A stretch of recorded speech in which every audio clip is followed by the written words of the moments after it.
صلی اللہ تعالیٰ علیہ وسلم الصلاۃ والسلام علیک یا رسول اللہ صلی اللہ تعالیٰ علیہ وسلم. یہی ہے آرزو تعلیم قرآن ہو جائے, یہی ہے آرزو تعلیم قرآن ہو جائے, ہر ایک پرچم سے اونچا پرچم اسلام ہو جائے, ہر ایک پرچم سے اونچا پرچم اسلام ہو جائے. اور یہ بات بہت پہلے کہی گئی تھی کہ مٹا دے اپنی ہستی کو اگر کچھ مرتبہ چاہے, کہ دانہ خاک میں مل کر گلے گلزار ہوتا ہے, کہ دانہ خاک میں مل کر گلے گلزار ہوتا ہے, اور ہزاروں سال نرگس اپنی بے نوری پہ روتی ہے, ہزاروں سال نرگس اپنی بے نوری پہ روتی ہے.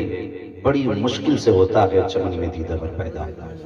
لائق مبارکباد ہے اس بچے کے ماں باپ جس بچے نے قرآن کی دولت کو اپنے سینے میں محفوظ کیا, اور ہم سب سے زیادہ لائق مبارکباد ہیں یہ آپ کے محسن, آپ کے کرم فرما, جنہوں نے راتوں رات محنت کر کے ایک بچے کو حافظ قرآن بنایا ہے.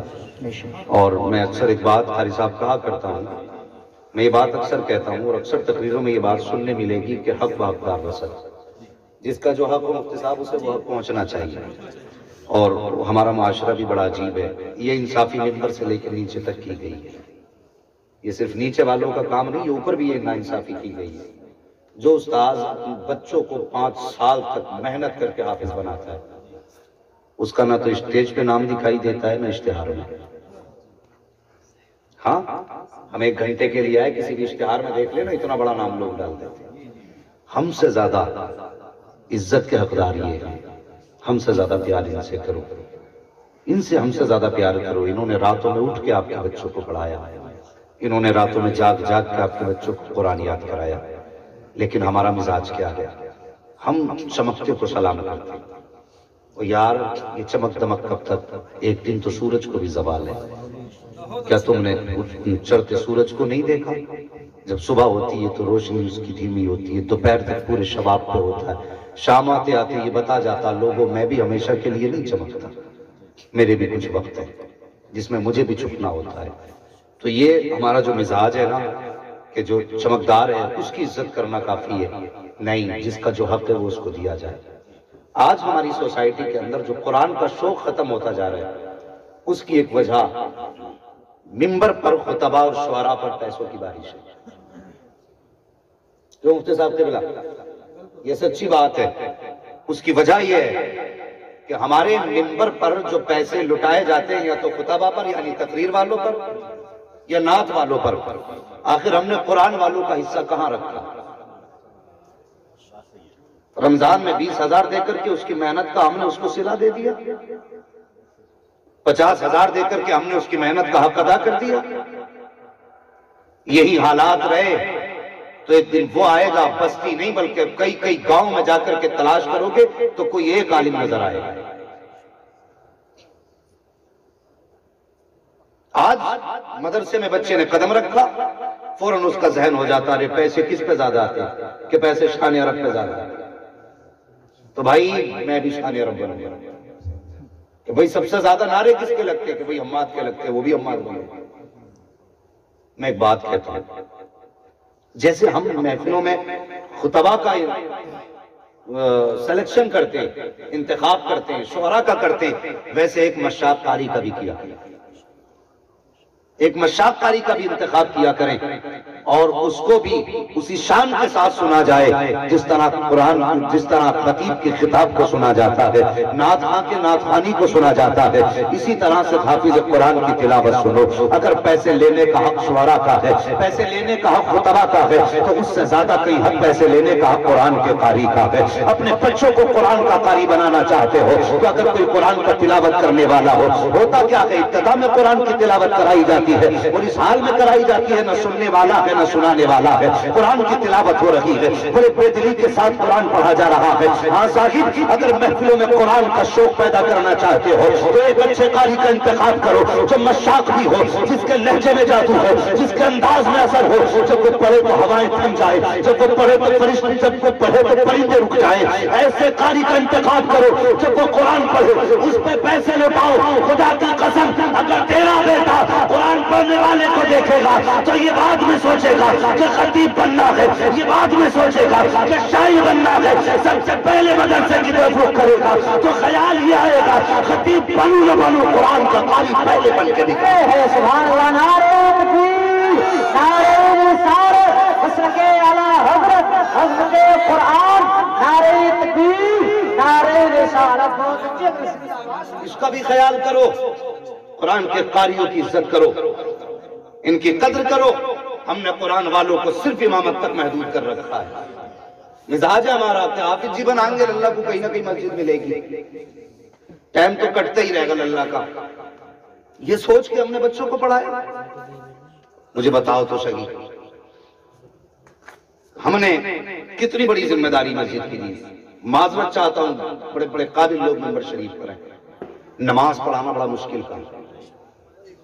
میں سمجھتا ہوں سب سے بڑا کام اگر ہے تو وہ نماز پڑھنا۔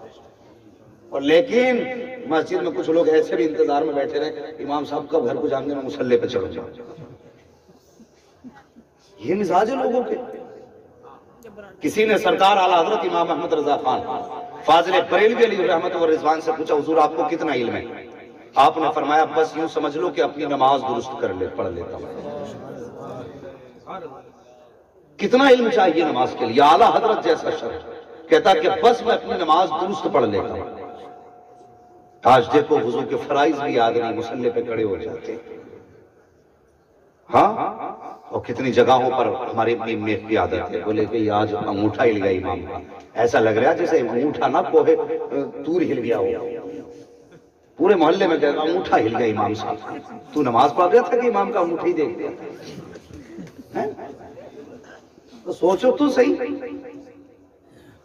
پوری نماز امام کے پیچھے بیٹھ کے پڑھتا، باہر نکل کے کہتا سب کچھ ٹھیک ہے، لیکن امام صاحب کو نماز پڑھانی نہیں آتی۔ وہ کمیاں نکال رہے ہیں جنہیں صحیح سے کلمہ تک یاد نہیں۔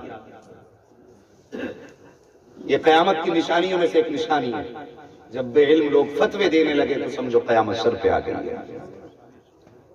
کھڑے ہو کے لوگ کہتے تھے نہیں جی اس کو یہ نہیں آتا، اس کو وہ نہیں آتا۔ او بھائی خیال کر اپنے گریبان میں جھانک، تجھے کتنا آتا ہے، تجھے کچھ آتا کہ نہیں آتا ہے؟ اللہ معاف کرے، میں یہ نہیں کہتا کہ صاحب امام کو اٹھا نہیں آتا۔ سچی بات یہ ہے کہ اگر امام 5 منٹ لیٹ ہو جائے نا مسجد میں جماعت میں تو یہ تو ہٹاؤ، یہ پابندی نہیں کر پاتے، سوتے ہی رہتے، ان کی نیند ہی پوری نہیں ہوتی۔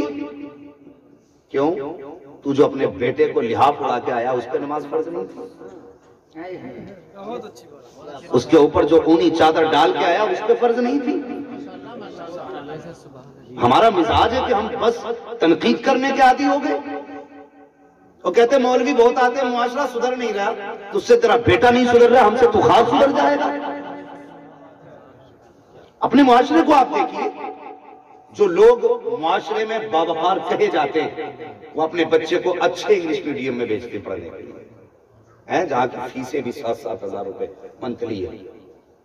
انگلش میڈیم بچے کو بھیجا جا رہا ہے، بچے کو 18 گھنٹے انگلش پڑھائی جاتی ہے، 18 گھنٹے، آدھا گھنٹہ قرآن۔ کیا ذہن دیا ہم نے بچے کو؟ بچہ یہ نہیں سوچے گا ہمارے ماں باپ نے جس کو 18 گھنٹے دیے وہ زیادہ اہم ہے یا جس کو آدھا گھنٹہ دیا گیا وہ زیادہ اہم ہے۔ سوچا ہم بچوں کے ذہن میں کیا ڈال رہے ہیں؟ اور بچہ اگر آدھے گھنٹے میں 5 منٹ تاخیر سے آئے تو باپ فون کر کے کہتا مولانا ابھی تک بیٹا نہیں آیا، پتہ نہیں ہے اسکول کو لیٹ ہو رہا ہے۔ او حیا کر، شرم کر، تو نے بچے کے ذہن میں کیا ڈالا کہ قرآن کی اہمیت نہیں ہے، قرآن کا وقار نہیں ہے۔ اور اس کے بعد کہتے ہیں مولانا بچے کی گالی نہیں چھوٹ رہی ہے، بچہ صبح ہی اٹھ کے ڈانس کرتا، مجھے بتا تو صحیح 8 سال تو نے بچے کی پرورش کی ہے، 90 سال میں مسجد میں بچے کو تو نے بھیجا ہے، مجھے بتا تو صحیح 8 سال میں تو نے کتنی تبدیلی کی ہے۔ تجھے کیا لگتا ہے کہ تیری 18 سال کی غفلت کا مولوی 1 سال میں علاج کر دے گا؟ جو تو نے 8 سال تک تو نے لاپرواہی برتی ہے اس کا مولوی 5 دن میں علاج کر دے گا؟ وہ بھائی بچوں کی پرورش 10 سال کے بعد نہیں ہوتی ہے۔ ہمارا اسلام ہمیں سکھاتا ہے جب بچے ماں کے شکم میں آ جایا کرتے ہیں تبھی سے بچوں کی پرورش کا اہتمام کیا جائے۔ جب بچے ماں کے شکم میں آ جائیں تو ماؤں کی ذمہ داری ہے کہ وہ گانے نہ سنا کریں، وہ وقت سویا نہ کریں، فضولیات میں نہ لگا کریں۔ لیکن بات کیا ہے بتا تو صحیح، آج ہم رشتے ہی سے بنیاد غلط ڈال دیتے ہیں۔ ذرا غور کرنا پیارے انداز بیان میرا بہت شوق نہیں ہے، شاید کہ اتر جائے تیرے دل میں میری بات۔ جب کسی بھی بچے کا رشتہ کیا جاتا ہے تو وہ بھی کہتا میرا بیوی کو دیکھنے کے لیے میرا خلیرا بھائی جائے گا، میرا پھپھیرا بھائی جائے گا۔ اور بھائی ان کے لیے تو اسلام نے گنجائش نہیں رکھی ہے، جن کو تو دیکھنے کے لیے بھیج رہا ہے تیرے لیے گنجائش تھی، وہ بھی اس حساب سے تھی کہ ایسے دیکھتا کہ دیکھنے والے کو پتہ نہ چلتا کیسے دیکھا گیا ہے۔ اللہ اکبر، لیکن خلیرے پھپھیرے بھیجے جاتے ہیں۔ جاؤ لڑکی کو دیکھ کر کے آؤ، ہمت تو دیکھو، ایک لڑکی کو دیکھنے کے لیے ہمارے گھر پہ لوگ آئے، جب دیکھنے کے لیے آئے عورتوں کو دکھا دیا گیا، وہ بچی گاؤں کی تھی، ہم نے دکھا دیا بلا کر کے اپنے گھر پہ، تو لڑکے کہنے لگے اگر اجازت ہو تو ہم بھی دیکھ لیں۔ اللہ اکبر، اتنا کہنا تھا ہمارے والد صاحب کو آپ جانتے، چلا لایا، فرمایا اٹھو اور سیدھے گھر چلے جاؤ، اب دیکھنا دکھانا نہیں، ہم رشتہ ہی نہیں کرتے۔ اور تمہاری نظروں کی حیا کہاں چلی گئی؟ تم کتنے بغیرت ہو گئے ہو کہ کسی کی بیٹی کو دیکھنے کے لیے دوسروں کو بھیجا جاتا ہے، اور جب بھیجنے کا خیال دیکھو لوگوں کا کیسے ہوتا ہے۔ کہتا اماں جی ذرا غور سے دیکھ کے آنا، اس کی آنکھیں نشیلی ہیں کہ نہیں، اس کی چال میں جادو ہے کہ نہیں، اس کی زلفیں ناگن جیسی ہیں کہ نہیں، وہ چلتی ہے تو مورنی لگتی ہے کہ نہیں۔ ایسا لگتا ہے بیوی دیکھنے نہیں بلکہ چڑیا گھر میں کوئی جانور دیکھنے بھیجا جا رہا ہے۔ تو نے ہزار حسن بتا کے اپنی ماں کو بھیج دیا، اور شاگرد جب ماں کو بھیجا تھا ماں نے بھی جا کے خوب دیکھا، دیکھنے کے بعد آ کے کہہ دیا بیٹے خوب ادائیں پائی گئی ہیں، آنکھیں شرابی بھی ہیں، اس کی چال نشیلی بھی ہے، زلفیں ناگن جیسی بھی ہے، سب کچھ دیکھ کے آیا۔ جب 4 دن کے بعد دلہن بن کے گھر میں آئی ہے، اب جب تماشا ہوا ہے تو مولانا مشرف تم تعویذ کرو، مولانا سلیم تم تعویذ کرو، صوفی محمد رضا تم تعویذ کرو۔ ارے کیا ہوگا ان تعویذوں سے؟ تعویذ تو چھوڑو صاحب، اگر پورا قرآن گلے میں ڈال دو تب بھی کچھ نہیں ہو سکتا ہے۔ بدلا تو تب جاتا جب تم نے ماں کو بھیجا تھا، تو جہاں نگاہوں کی شرط تم نے کہا تھا کہ نگاہیں نشیلی ہو، اس وقت یہ بھی کہہ لیتا تھا جب اس کی چال دیکھ لے تو یہ بھی دیکھنا قدموں میں حیا ہے کہ نہیں، جب اس کے چہرے پہ نگاہ ڈالے تو یہ بھی دیکھ ماتھے پہ سجدے کا نشان ہے کہ نہیں، جب تو اس کی گفتگو کا انداز دیکھے تو میں یہ بھی دیکھ لینا اس کے منہ سے قرآن کی تلاوت کی خوشبو آ رہی کہ نہیں، جب تو یہ ادائیں دکھوا کر کے اس کو گھر میں لے کے آتا، خدا کی قسم سے دلہن نہیں آتی، قدم اس کا ہوتا کرم مدینے والے کا برس۔ مسلک اعلیٰ حضرت علماء اہل سنت علامہ مفتی حماد رضا صاحب قبلہ، نعرہ تکبیر، نعرہ رسالہ زندہ باد۔